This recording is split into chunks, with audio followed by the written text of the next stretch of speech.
Welcome back, everybody. It's going to be a bit different this week. I apologize, it's been hectic with back to school. But this week we're going to talk about parting out your PC builds. So, what I have here in front of you here is what I like to call the student build. This is a very cost effective build. It's based around the AMD Ryzen 3 3200G. This is a 4-core, 4-thread processor. Basically, what it means is it's got 4 physical cores and there's only one thread. There's no hyper-threading or simultaneous multi-threading, as AMD calls it, or anything along those lines.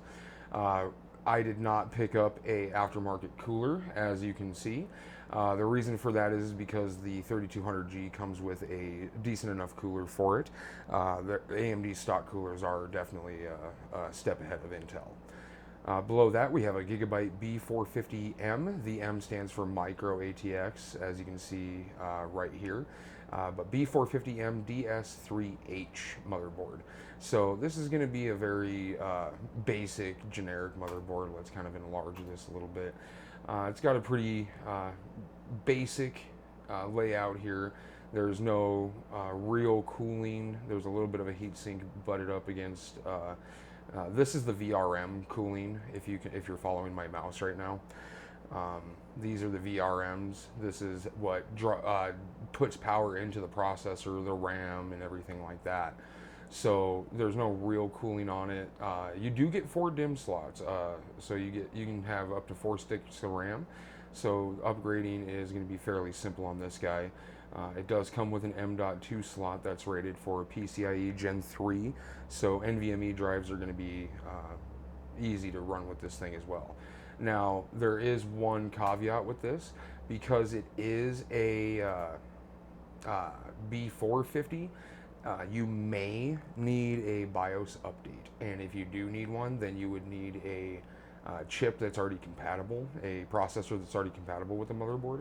But a lot of B450 boards are leaving the factory nowadays with 3000 series Ryzen already pre-programmed in there. So moving on from the motherboard, we have 8 gigabytes of G.Skill Ripjaws 5 series. It is 2x4 gigabyte sticks, so 2 4 gigabyte sticks, and this is running at DDR4 3200 speed. AMD's Ryzen processors are very speed dependent as far as the memory goes. The faster the RAM is, the faster the processors interconnect. They call it the Infinity Fabric. So the faster the RAM, the faster the Infinity Fabric. So try to get as fast as you can. 3200 is kind of the starting point for Ryzen, especially with 2nd and 3rd gen. And below that, we have an Inland Professional 120 gigabyte solid state drive. This is just to store Windows. For any bulk storage for, again, this is a student build in my opinion.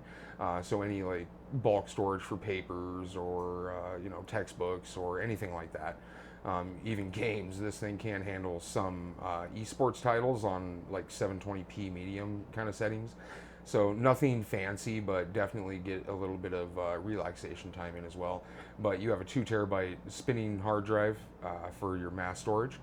Now, this is all going to be housed in a Thermaltake Versa H15. It's a micro ATX case, so it's designed to fit nothing bigger than what this motherboard already is. So you're not going to have a lot of empty space in the case.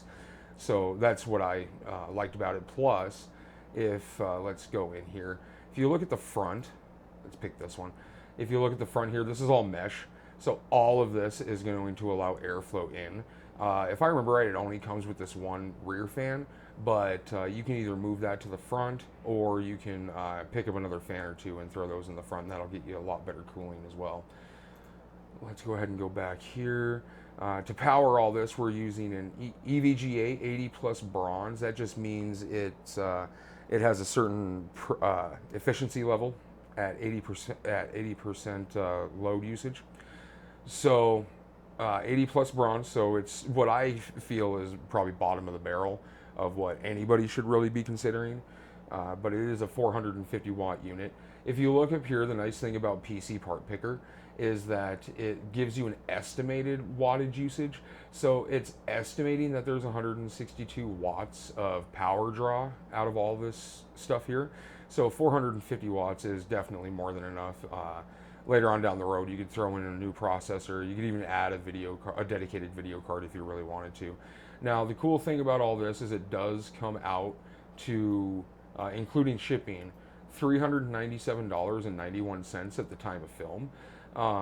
So just barely, I mean, let's just say it. This is a $400 build, and this is going to get you by. If you're just starting out in school or anything like that, high school, college, whatever, this is going to kind of get your feet wet, and it'll get you by for the first couple of years, I'm sure. So that's your student build. If you have a bit more budget, let's say we have about $1,000. So we're going to pop on over here, and we are going with another AMD build, but this one is more focused on gaming. Or you could even do some really solid video editing with this, even like 4K video editing along those lines, whether you use Premiere Pro, DaVinci Resolve, or whatever. But I parted this together with the thought of gaming in mind. So let's look at it from that point. So we're going to start out with a Ryzen 5 3600. This is a 6-core, 12-thread. So 12-thread because it does have that simultaneous multi-threading. So if you're doing, again, video editing or anything like that, it's going to use all those threads, quote unquote, and you'll get a lot better performance if you do anything professional-esque with it. But this is also kind of the sweet spot as far as price to performance with kind of the mid-range on Ryzen side of things. The 3600 is a solid chip when it comes to pretty much anything. It's a good starting point. I did opt this time around for an aftermarket cooler, but nothing too fancy. This is a Cooler Master Hyper 212 Black Edition. This cooler's been around for a long time. It really has. The most, I guess, known, or the best known one would be the Hyper 212 Evo. Well, this is just the updated version. It is they just blacked it out, but it's a Hyper 212. It's a solid one, especially for a 3600. That's a low power chip, so you're not going to generate a whole bunch of heat there, and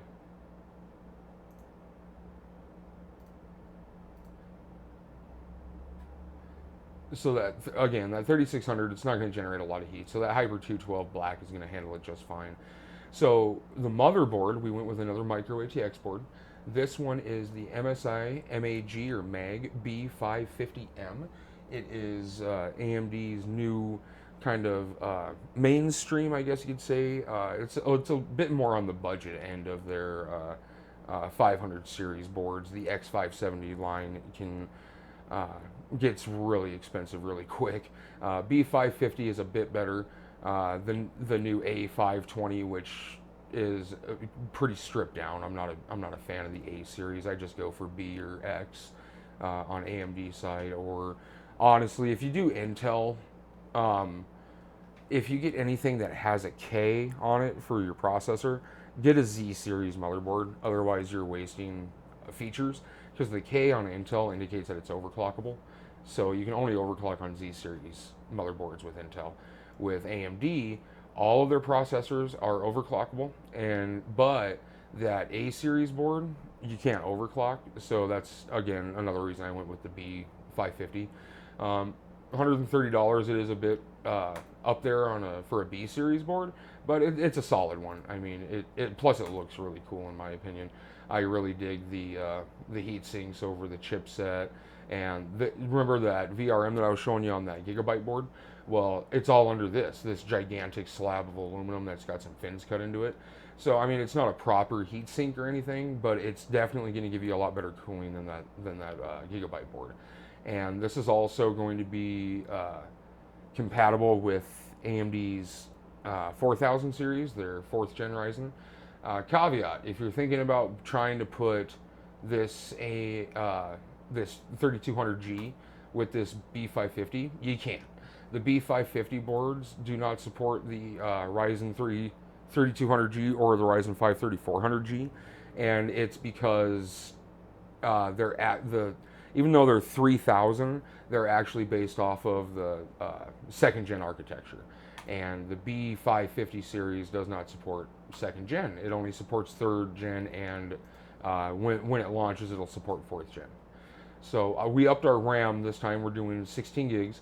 We're doing two 8 GB sticks. So the reason that we're getting two sticks in each one of these builds is Intel's not as sensitive, but you can still get better performance out of it.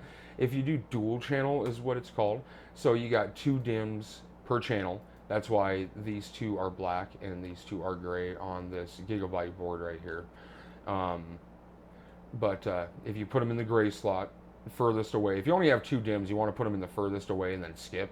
So you'd put it in this far right slot, skip this slot, and then this third slot would be housed as well. And then the fourth slot, just like the second, would be empty. And that would put you in dual channel. If you fill all four of these, you're automatically in dual channel, so don't even worry about it. But you do want to be in dual channel mode, especially on AMD. You get a lot better performance that way. All right, going back to our gaming build, we have a 256 gigabyte Silicon Power Ace A55 solid state this time around.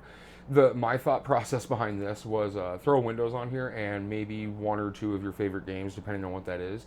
If it's Call of Duty, then one. But you might be able to fit a second one on there depending.